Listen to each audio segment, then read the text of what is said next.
Hello साथियों, स्वागत है आप सभी का मेरे YouTube channel city teaching point पर। आइए दोस्तों, आज आप लोगों के सामने आज की जो कक्षा है यह आपका पूर्णतः रूप से आपके ईवीएस पेडागोजी से रिलेटेड है।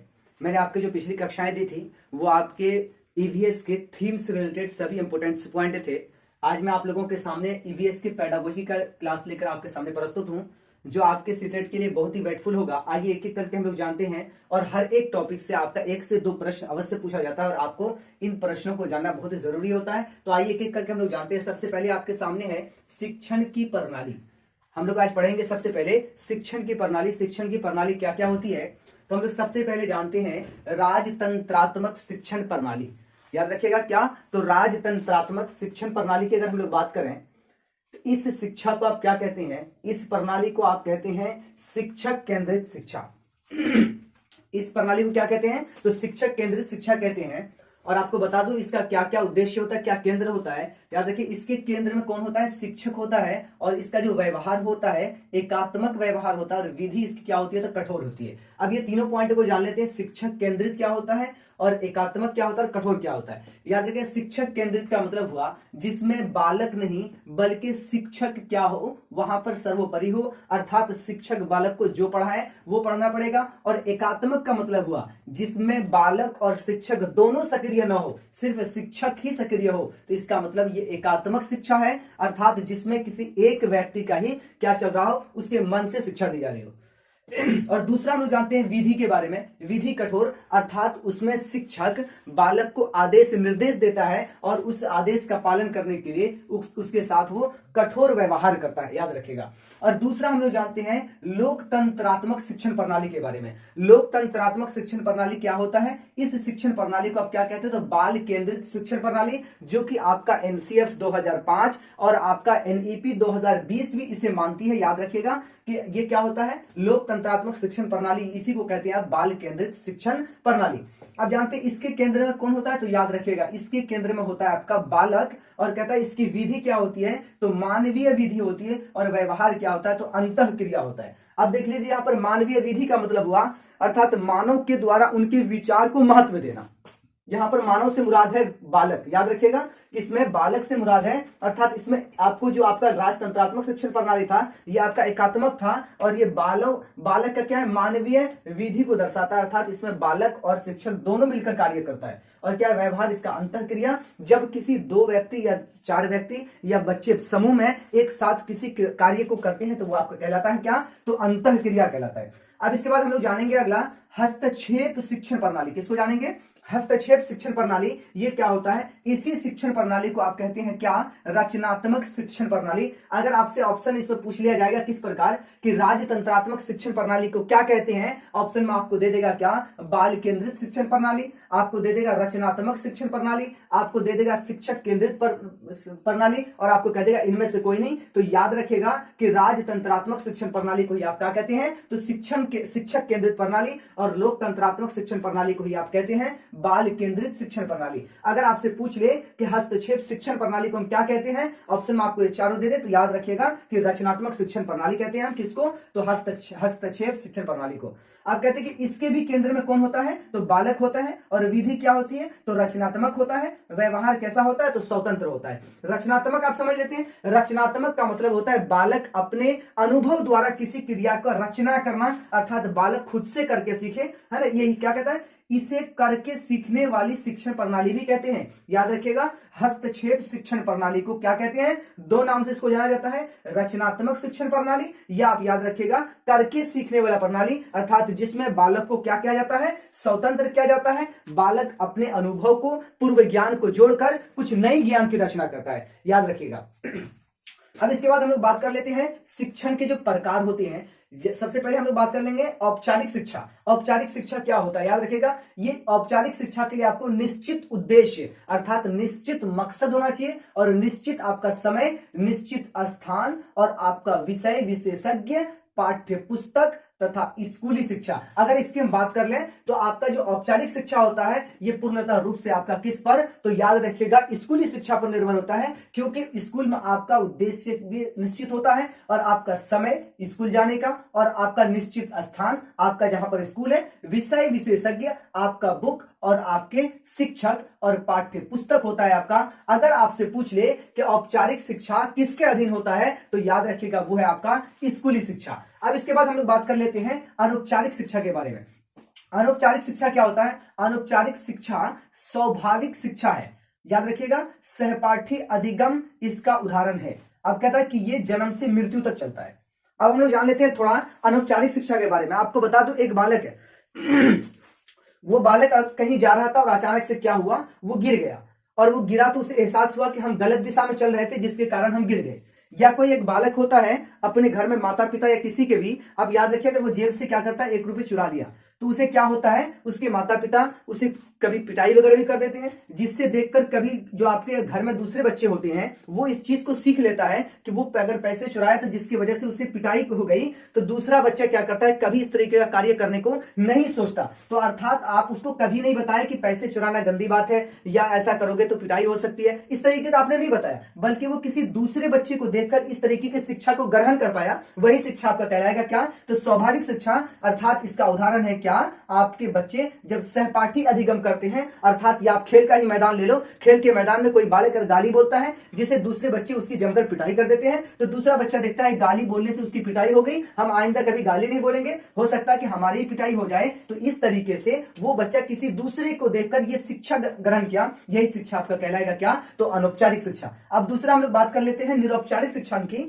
तो कहता है कि इस शिक्षण को, याद रखिएगा ये आपके लिए बहुत इंपॉर्टेंट है, इस शिक्षण को, निरौपचारिक शिक्षण को ही हम कहते हैं क्या, तो मिश्रित शिक्षण कहते हैं। मिश्रित का आपको बता दूं, मिश्रित का मतलब होता है मिक्सचर, घुलना, मिलना। अब क्यों इसको मिश्रित कहा जाता है, याद रखिए, उद्देश्यपूर्ण तथा स्वाभाविक। आपने क्या जाना, औपचारिक शिक्षा आपका उद्देश्यपूर्ण होता है और आपका अनौपचारिक क्या होता है, तो यह आपका होता है स्वाभाविक। जिस शिक्षा में उद्देश्यपूर्ण और आपका स्वाभाविक दोनों मिलकर जिस शिक्षा का ग्रहण किया जाता है वही आपका कहलाता है निरौपचारिक। अर्थात कुछ बच्चे क्या करते हैं, एग्जाम के लिए तैयारी करते हैं और वो अपनी सामान्य पाठ्य पुस्तक और समय सीमांत के अनुसार वो कार्य करते हैं। या कभी कोई बालक परीक्षा हॉल गया और वहां पर उन्होंने किसी 2 बालक को बातें करते देखा, जिससे क्या हुआ, वो दोनों बालक एग्जाम में क्या हो गया, फेल हो गया। तो बच्चे ने देखा कि ये बच्चा एग्जाम हॉल में बातें कर रहा है, जिसकी वजह से इसकी समय बर्बाद हुई और ये एग्जाम पास नहीं कर पाया। तो बच्चे वहां भी जाकर सीखे। तो याद रखिएगा कि उद्देश्यपूर्ण और स्वाभाविक तरीके से जो शिक्षा ग्रहण की जाती है वही शिक्षा आपका कहलाता है निरौपचारिक शिक्षा, और जो स्वाभाविक शिक्षा होती है उसे आप कहते हैं अनौपचारिक शिक्षा। जिस शिक्षा में आपका उद्देश्य, समय, स्थान क्या हो, निश्चित हो और विशेष विशेषज्ञ आपका निश्चित हो, वो कहलाता है आपका औपचारिक शिक्षा। आइए इसके बाद हम लोग जानते हैं नेक्स्ट पॉइंट को, पर्यावरण शिक्षण का उद्देश्य, पर्यावरण शिक्षण का क्या मकसद है, इसे हम जानते हैं।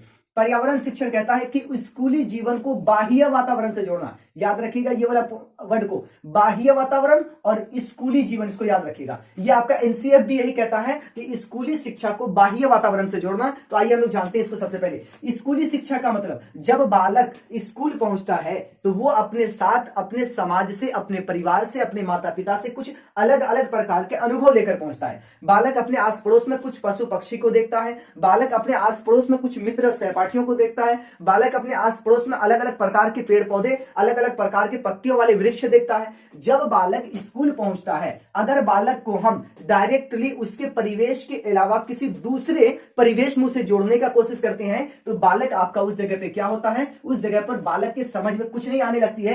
क्यों कि जब वो गया तो कुछ और अनुभव लेके गया और आपने वहां पर अलग प्रकार का उसे शिक्षण देना चाहा, जिसकी वजह से बालक को सीखने में बहुत कठिनाई होती है। इसलिए स्कूली जीवन को उसके बाह्य वातावरण अर्थात उसके सामाजिक परिवेश से जोड़ना। जिस प्रकार का अनुभव बालक अपने समाज से, अपने माता पिता से लेके गया, इसी अनुभव पर उसे स्कूली शिक्षा में भी तर्क करने के लिए कहना। ये याद रखिएगा कि बालक के स्कूली जीवन को बाह्य वातावरण से जोड़ना, यह आपके पर्यावरण शिक्षण का बहुत ही महत्वपूर्ण उद्देश्य है। और पर्यावरण शिक्षण से आपका 2 प्रश्न हर वर्ष पूछा जाता है। और दूसरा ये वाला रुचि, जिज्ञासा, कल्पना का विकास करना। बालक में रुचि, जिज्ञासा, कल्पना का विकास करना। रुचि का मतलब होता है, रुचि का मतलब होता है उसकी चाहत, और जिज्ञासा का मतलब होता है किसी चीज को जानने की इच्छा। कल्पना का मतलब होता है उसे सोचने, तर्क करना, याद रखिए, सोचना और तर्क करना। रुचि मतलब चाहत, इच्छा, जिज्ञासा मतलब किसी चीज को जानने की चाहत, और कल्पना का मतलब होता है सोच,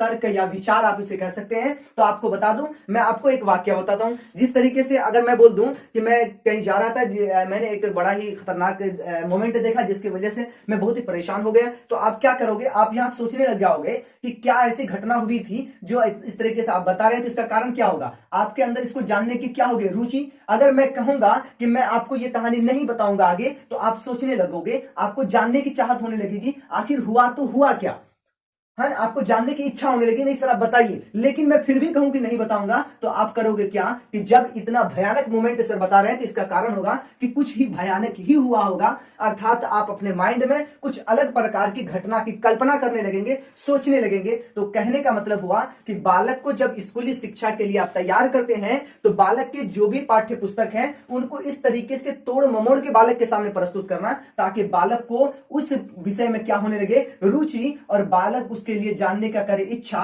जब बालक में रुचि आ जाएगी, जानने की इच्छा आ जाएगी, तो बालक उससे करने लगेगा क्या, तो कल्पना। जब वो करेगा कल्पना, तो फिर वो करना शुरू कर देगा क्या, तो याद रखिएगा, वो करना शुरू कर देगा रचना।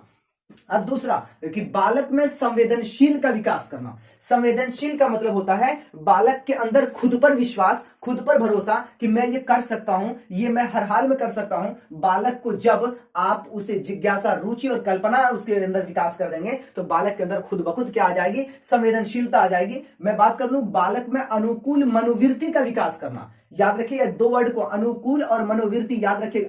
जब अनुकूल और मनोवृत्ति की बात आ जाए, तो याद रखिएगा बालक में जब आपके जिज्ञासा, कल्पना और आपका संवेदनशील की भावनाओं का विकास हो जाएगा, तो बालक क्या करेगा, अपने अनुभव की बुनियाद पर, अपने अनुभव के अनुसार वो क्या करने लगेगा, अपने आस पड़ोस में, अपने परिवेश में जो वस्तुएं हैं, वो पूर्व ज्ञान और आपके द्वारा दी गई ज्ञानों से उसको जोड़ने लगेगा, और जोड़ने के बाद उस पर वो तर्क करने लगेगा, अपने मन का विचार को देने लगेगा, और अलग अलग प्रकार से उसका चिंतन, उनको तर्क देने लगेगा। और दूसरा, पर्यावरण के प्रति सरोकार उत्पन्न करना, अर्थात बालक में जब आप इतना विकास जब कर देंगे, तो बालक में क्या होगा, पर्यावरण के प्रति उसको आएगा क्या, तो आएगा उसे संरक्षण, अर्थात अपने पर्यावरण को बचाना किस प्रकार आवश्यक है, पर्यावरण हमें क्या देता है, और पर्यावरण को हम संरक्षण क्यों करें, इस तरीके का विकास करना।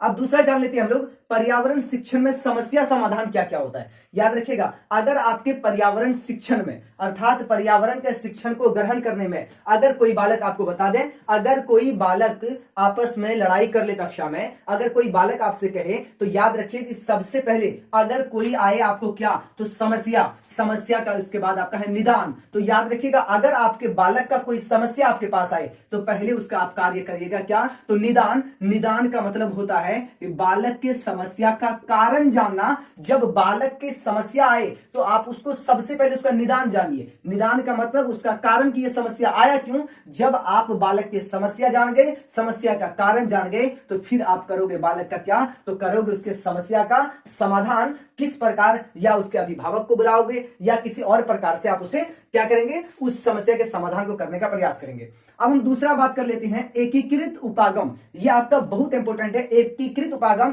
तो याद रखिएगा, एकीकृत उपागम आपका आया कहां से, तो एनसीएफ 1975 से आया। आपको बता दूं, एनसीएफ 1975 के द्वारा एकीकृत उपागम दिया गया। इसी जगह पे आपको बता दूं कि एनसीएफ 1975 का जब ये एकीकृत उपागम आया था, उस वक्त एकीकृत उपागम के अध्यक्ष कौन थे, तो याद रखिएगा वो थे आपके ऋषिकेश। याद रखिएगा, ऋषिकेश, ऋषिकेश आपके एकीकृत उपागम के अध्यक्ष हैं। कहता है कि विविध विषय को बालक के परिवेश से जोड़कर पढ़ाना एकीकृत उपागम कहलाता है। आप याद रखिएगा कि आपसे पूछ ले एकीकृत उपागम क्या है, तो विविध विषय को, अलग अलग विषय को आपके बालक के परिवेश से जोड़कर पढ़ाना क्या कहलाता है, एकीकृत उपागम। और याद रखिएगा, इसमें आपके एकीकृत उपागम में क्या आता है, तो विज्ञान और आपका सामाजिक विज्ञान और आपका पर्यावरण, ये तीन आपके जो पाठ्य पुस्तक है, ये इसके लिए इंपोर्टेंट होता है। इसी जगह पे आपको बता दूं, एनसीएफ अगर हम 2005 की बात कर ले, याद रखिएगा कि एनसीएफ 2005 की अगर हम बात कर ले, एनसीएफ 2005 की बात कर ले, तो एक चीज आपका आया था यहां पर क्या, व्यवहार स्वरूप। क्या आया था, याद रखिएगा ये वर्ड को, व्यवहार, व्यवहार स्वरूप की अगर हम बात कर लें, तो व्यवहार स्वरूप अगर पूछे कि व्यवहार स्वरूप कहां से आया, इस वर्ड की उत्पत्ति कहां है शब्द की, तो याद रखिएगा एनसीएफ 2005 से इसकी उत्पत्ति है। अगर आपसे पूछ ले कि एनसीएफ 2005 से व्यवहार स्वरूप की उत्पत्ति हुई है, उस समय उसके अध्यक्ष कौन थे, तो याद रखिएगा उस समय उसके अध्यक्ष थे यशपाल। यशपाल याद रखिएगा, यशपाल कृष्ण।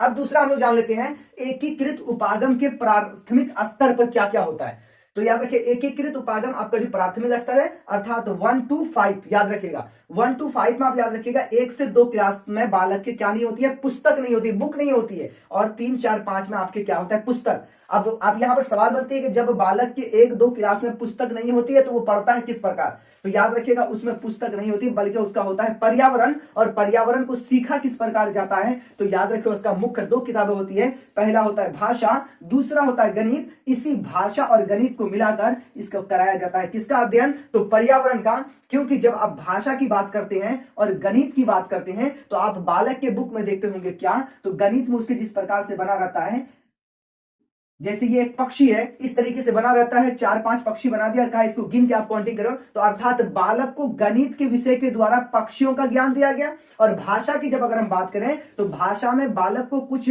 पेड़ पौधे से रिलेटेड, याद रखिएगा कि कुछ पेड़ पौधे से रिलेटेड ज्ञान दी जाती है। तो गणित और भाषा को दोनों को मिक्स कर पर्यावरण का बालक को 1 to की जो कक्षा होती है 1 से 2 तक जो प्राथमिक स्तर की होती है, इसमें उसको भाषा और गणित के द्वारा पर्यावरण का अध्ययन दिया जाता है। उम्मीद कि आज की कक्षा आप लोगों को बहुत ही अच्छी लगी होगी, तो लाइक कीजिए और शेयर करना बिल्कुल ना भूलिए। चलिए तो फिर मिलते हैं नेक्स्ट वीडियो में, जब तक के लिए goodbye, best of luck.